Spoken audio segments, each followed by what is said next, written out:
G'day there guys, it's your main man Markee, and welcome back to another episode of r/Am I the Arsehole, where in today's episode, OP's parents and immediate family do not plan ahead for a wedding, and oh god does that cost them a lot of money. Now if you love today's bloody good stories, I want you to sit back, relax, chuck a prawn on the barbie, and get ready for today's content right after you smack that like button. Let's go. Am I the arsehole for not sharing my hotel room with my family that never plans ahead? My family has a wedding coming up next month. Knowing I would be in the wedding, I went to book my hotel room as soon as I knew the date, about 6 months ago. I was shocked to see that all the nicer hotels in the area were going for $600 per night, which is too much, especially since I'm in the wedding and will stay multiple nights. I ended up just getting a room at an okay hotel near the venue, and for just $10 more a night at $150, I got upgraded to a corner room. Single room, but larger with a pull-out couch. I told my family about the hotel situation, and I told them to book it now, especially since they wouldn't be charged until check-in and could cancel up until the day before check-in. At the time, they made fun of me for staying at such a budget hotel, basically saying that they wouldn't be caught dead in a place like that, and if it's their first hotel stay since COVID, they want to stay somewhere nicer. A few months go by and the bride messages me to make sure that I booked a room because the hotel prices are ticking up. $800 for the nice hotels and $200 for the budget ones. I tell her that I'm good and remind my family to book ASAP. Well, here we are a month before the wedding and they didn't book a room.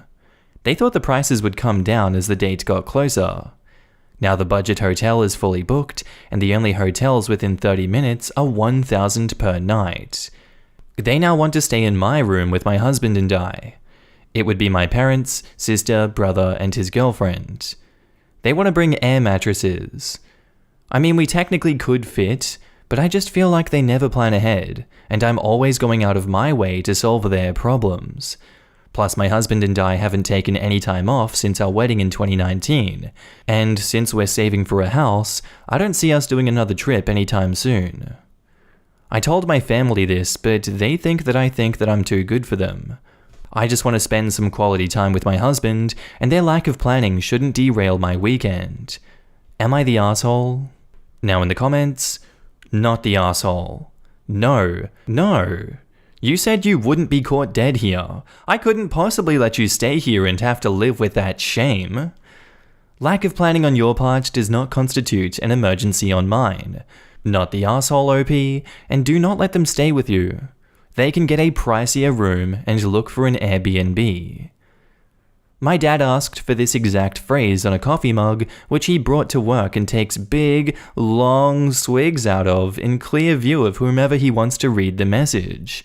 He's the master of being a passive-aggressive operations manager. You should tell your dad about the 7 Ps. Proper prior planning prevents piss-poor performance. I think he would love it. Not the arsehole. You are not even really allowed to have that many people in a hotel room.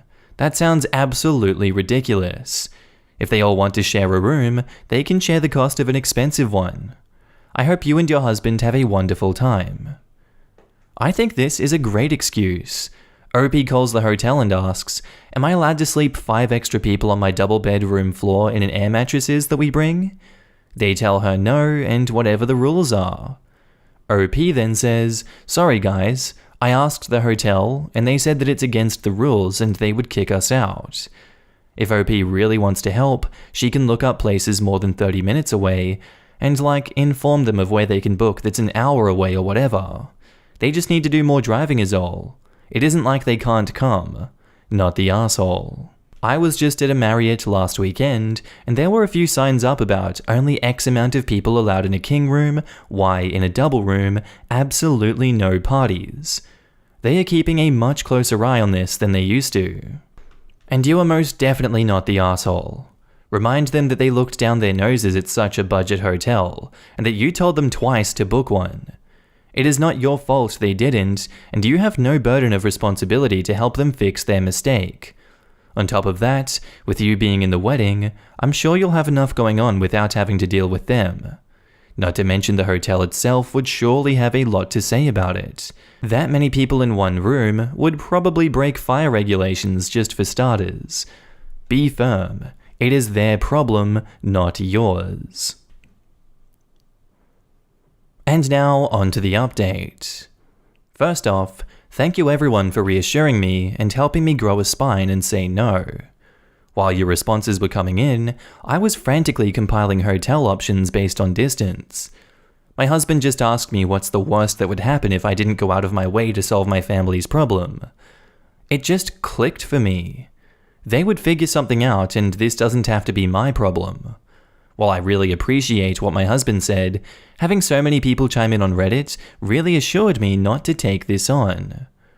After gathering some courage, I called my parents and told them they could not stay in my hotel room. Besides being against the hotel's policy/fire code, it's not fair to me and my husband. Not surprisingly, they were still giving me the hard sell and finally said, "Well, you'll have to break the news to your brother and sister." They know I hate ruffling feathers, but with my new spine, I just said fine and hung up. I called my sister to tell her that she couldn't stay with me. She was really confused, and she was shocked at what our parents were trying to do. Evidently, my dad told her that he had taken care of their hotel accommodations months ago. I called my brother and had a similar conversation. My sister really stepped it up and figured out where they could stay. She found a 3-bedroom home on Airbnb that was 20 minutes away and was reasonably priced. My sister thinks our parents subconsciously orchestrated this whole issue to be at the center of the family's attention. My parents became empty nesters at the start of COVID, so this may be a way of acting out. My sister and I are going to check in with them more often and make sure to plan our own hotels going forward. Also, for some clarification, it's not so much that the hotel is bad. It's just right in the shoulder of a freeway interchange and has industrial space on the other side. So my parents wouldn't be caught dead there because of the location rather than the quality of the hotel. Or so they say. The wedding venue is farm, and the only way to get to it is through the California beach town with luxury resorts. Think the Ritz-Carlton. Now in the comments, your sister is probably right about everything but the subconsciously bit. That's what I was going to say. I would recommend against checking in with them more frequently, as it'll just reinforce their belief that acting out will garner positive attention. They need to be ignored whenever they behave this way. It won't stop otherwise. Exactly. It will only reward their bad behavior. They need to be put in time out. Glad it worked out in the end. And I'm so happy that you figured out that you don't have to fix things for other adults. They made the decision to do nothing, so it's their problem to fix. And they tried to triangulate you with your siblings. Another biggie. They are manipulating you. Thank goodness your dear husband pointed it out. Their behavior caused the problem, their behavior can fix it. Sis should have found somewhere for her and bro and left your parents to solve their own problem. Why do you all jump to solve a problem that they made themselves? Maybe encourage your siblings to back off also. Unexposed is titled, "Am I the asshole for not caring about the company image after my boss stole from me?" Long post. Had to complete an internship for my degree. I decided to join a startup to learn. Instead, had to figure out everything on my own, zero guidance, and was a glorified salesman instead of learning. Since it was paid, $150 a month, not that much to be honest, and opportunities were rare during COVID, I went along with it, even with his ridiculous targets. I was the best performer, and even I could only get 10% of the target. For internship, I had to work on the social media all by myself, and shoot ads on the days off using equipment that I had begged from friends. 5 months in, he told us at the end of the month that we weren't going to be paid, and wouldn't be paid unless we were meeting his targets. I politely told him I would be leaving, and pointed out I wouldn't even be able to go meet clients without gas money. 25% of my pay was used for gas. He got upset at that, and started talking about how he paid for my salary and took us out for drinks every month. He would pay for the food, we had to buy our own drinks, and how his grandpa was dying and he needed me. I was leaving him when things were bad and was only in it for the money. The other employees left within the next month.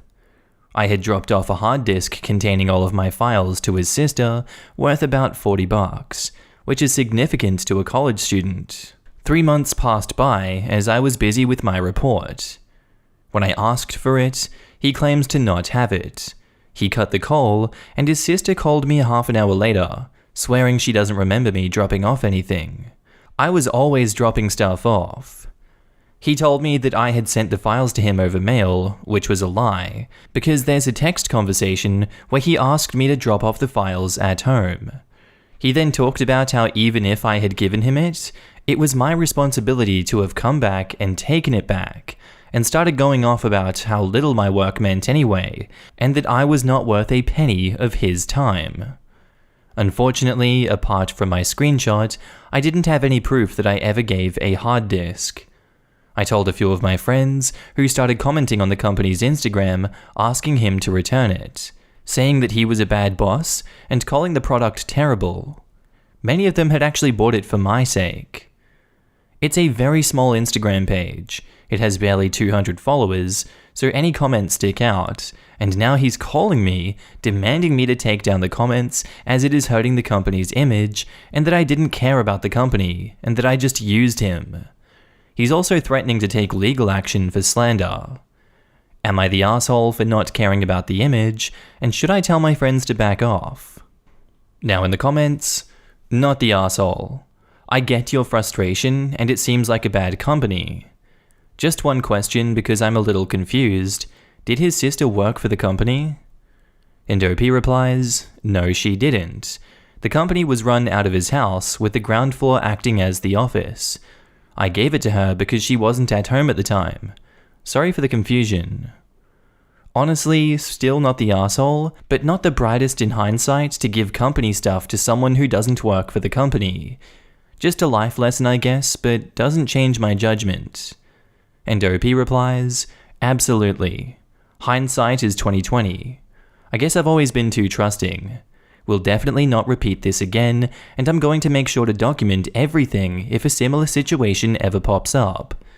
I count myself lucky for having gotten off this cheaply, and that I didn't have any important files in it. Not the asshole. If you don't want bad reviews, don't have shitty management that treats employees bad. OP replies to that, this. I could go into this so much, where every little thing had to be begged for, from everything from days off, not even extra days just to recover from working on the weekend, to being compensated for office work such as Ubers to promotional drivers, business cards, hell, even for basic stationery like printouts. I'm guessing he enjoyed the feeling of power. Okay, so your boss steals your personal belongings, tells you that you will not be paid, and then tries to guilt you into working for free. No, you are not required to care about the company's image. In fact, feel free to throw on their information about how he's trying to get you to work for free if you would like. Not the asshole. Also, you mentioned that at the end of the month he said that he wouldn't pay you for your work. Does that mean he's refusing to pay you for the time that you already worked? Because that is literal wage theft, and you should report it as such. And OP replies, looking back, I should have. But at that point, I was relieved to have an excuse to finally quit with minimal conflict. Besides, I didn't even have a formal contract or anything. I was getting paid from his personal Google Pay, lol. I'm not even sure if this allows me to file for wage theft because of the no documentation. I am mainly worried about getting sued, to be honest. I'm finishing my degree in a couple of weeks and don't want to be dealing with it while I should be out applying for jobs. And now on to the update. I'm so very grateful to all of your responses. I really did feel bad, not about the hard disk, but about him saying all the work I put into the company was worthless. All of you made me genuinely feel better, and I'm very grateful to everyone who took a moment to respond. After my friends had posted, I got a message from the sister the next day, who said that I was being inappropriate, and it showed a lot about my character. I thought this was rich, coming from a person who was either A, willing to lie to my face just to save her brother's ego, or B, was so inept that she didn't even remember me giving her the only ever thing ever. Really had to resist the urge to respond, since my lawyer friend warned me they might be collecting evidence against me. Later that night, at around 10 PM, my dad got a call from my ex-boss, threatening me with legal action. My dad, God bless him, didn't even know who he was, and told him that he shouldn't be disturbing people at night and cut the phone. Only afterwards, when my mum asked who it was, did she inform him that it was my ex-boss, to which he just shrugged and went back to scrolling memes. I got a mild chuckle out of that. My mother asked me about it, and I let her know what he had done. She ended up calling him, and my ex-boss ended up pleading with her to stop the Insta reviews, and even offered to come over and talk to me. She pointed out about the hurtful comments on my work and the unpaid salary, and then cut him off and said she'll see what she could do. She sat me down and told me I could choose to bear a grudge or forgive him, that it was my place to decide, but she felt that it was pointless of me to carry on, since his company seemed doomed anyway. I guess at this point I'd had enough as well, and decided to cut him some slack, asking my friends to knock it off, thanking them for their support. I didn't ask them to delete the comments, my ex-boss could do that himself. Afterwards, the VC who was investing in the startup apparently got to know about this incident and scolded my boss, and even offered to compensate me for the hard disk. He knew about my work for the company pretty well, and was skeptical about the ex-boss's description of the event. I'm fairly satisfied with how things have turned out, and even more about the hard disk. I'm satisfied at having gotten some sense of closure. For a month after leaving the job, I hadn't really slept well and found it a little bit difficult to talk to new people, which was odd for me since I was a complete extrovert before that. I'm hoping it'll get better with time and I'll be back to my own self soon. Once again, thank all of you for your love. Now in the comments, great. Did you get the compensation? OP replies to that, yup, got the money deposited last night, smiley face. Nice. You should perhaps talk to the VC investor and see if they are hiring. And they reply to that, I did consider it, but at this point I want to put this whole thing behind me and start afresh. I wish you luck. Try and join a union, and although I dislike it, you've now learned how powerful social media is. If you are mistreated, then let them have it. Your boss has no business sense. That ship will probably sink with or without your involvement. Maybe your boss read Rich Dad Poor Dad and decided to enact on it. And thank you for updating. I'm happy everything worked out in your favor. Also, I giggled really hard at the phone call with your dad and ex-boss. How cute.